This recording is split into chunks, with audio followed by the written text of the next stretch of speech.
Hello everyone, অনেক খোঁজাখুঁজির পর আজকে এই রেস্টুরেন্টটা খুঁজে পেয়েছি, গ্রিল হান্টার রেস্টুরেন্ট। এখানকার বিফ স্টেকটা নাকি খুবই মজার, বাট দ্য প্রবলেম ইজ আমি গুগল ম্যাপটা ঠিকমতো রিড আউট করতে পারি না। সো আমার জন্য এটা খুঁজে বের করতে খুবই কষ্ট হয়েছে। এটা আমার বাসা থেকে অনেক দূরে।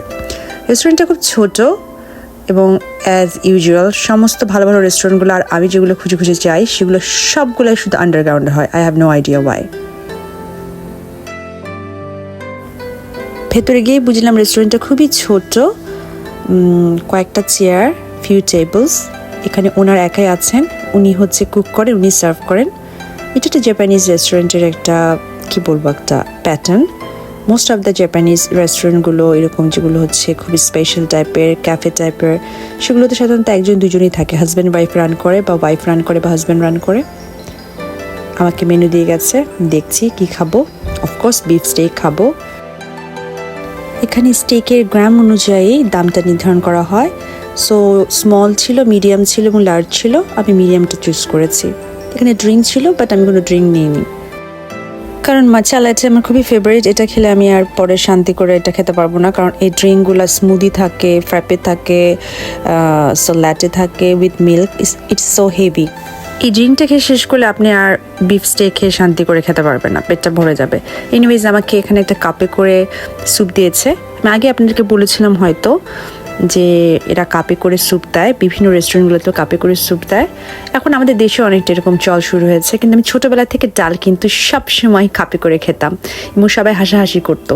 তবে বড় হওয়ার পর বুঝতে পারলাম অনেক রেস্টুরেন্টে এখন কাপে করে স্যুপ দেয়। এনিওয়েজ সবাই আমাকে ফলো করে, তাই তো। এখানকার যিনি রেস্টুরেন্ট ওনার, উনি আমাকে দিয়েছিলেন হচ্ছে এই কাগজটা, যেটা দেখলেন একটু আগেই।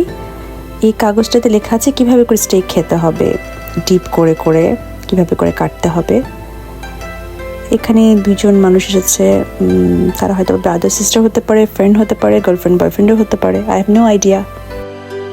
বাই দ্য ওয়ে, বলে রাখা ভালো, এটা একটা হালাল রেস্টুরেন্ট, আর ওনারটা উজবেকিস্তান বা কাজাকিস্তান কোনো একটা দেশের হবে। উনি আমাকে বলেছিলেন, আমি ভুলে গেছি। আরেকটা মজার ব্যাপার হলো, আমি যখন রেস্টুরেন্টে আসি, আই ওয়াজ সো সারপ্রাইজ। এখানে দুইজন অলরেডি বসে খাচ্ছিলেন, আমি আসলাম, আমার পরে আরও দুইজন আসলো, যেটাকে আমি বলছিলাম যে ব্রাদার সিস্টার হতে পারে, বয়ফ্রেন্ড গার্লফ্রেন্ড হতে পারে, আবার ফ্রেন্ডসও হতে পারে। এই যে দুইজন, এনারা আসছে, এনারা আগে থেকে খাচ্ছিল, আমি আসছি, এবং এই ভদ্র মহিলা একা একা সব কিছু ম্যানেজ করছে। আমার খাবার এখনো হচ্ছে, আমার স্যুপটা শেষ। একটা জিনিস লক্ষ্য করবেন, এখানে কোট হ্যাং করা আছে, শুধু কোট না, jacket, coat, any warm cloth, শীতকালে হচ্ছে আপনি এটা হ্যাং করে রাখতে পারবেন। এখানে জাপানিজ এনি সর্ট অফ রেস্টুরেন্টে এই সুবিধাটা থাকে, যেন আপনি কমফোর্টেবলি বসতে পারেন। আমি আমার জ্যাকেটটা খুলে আমার সাথে রেখেছিলাম, কিন্তু অনেকে হ্যাং করে রাখি। যে আমার খাবার চলে আসছে, ওয়াও, ইটস সো ওয়ার্ম। সাথে করে রাইস দিয়েছে ওরা, রাইসের পরিমাণটা একটু বেশি মনে হচ্ছে, আলহামদুলিল্লাহ। রেস্টুরেন্ট ওনার আমাকে বোঝাচ্ছিল একটু সাবধানে খেতে, না হলে খাবার হচ্ছে ছিটে গায়ে চলে আসতে পারে, ড্রেস নষ্ট হতে পারে। আলহামদুলিল্লাহ, অনেকদিন পর আমি বিফ খাবো, আমি খুব এক্সাইটেড। এখানে হচ্ছে পাস্তাও দেওয়া ছিল, পাস্তার উপরে হচ্ছে বিফের টপিং ছিল, সাথে করে ডিপের জন্য, মানে আপনি স্টেকটা ডিপ করে খাবেন দেখে ওখানে একটা ডিপ একটা ব্রত ছিল। আর এখানে আরেকজনও চলে আসছে, আর আমি আমার সেকেন্ড পার্টটাতে এক্সপ্লেন করব, আপনাদেরকে দেখাবো এবং বলবো কেমন খেতে লেগেছে আমার। Wait for my next blog.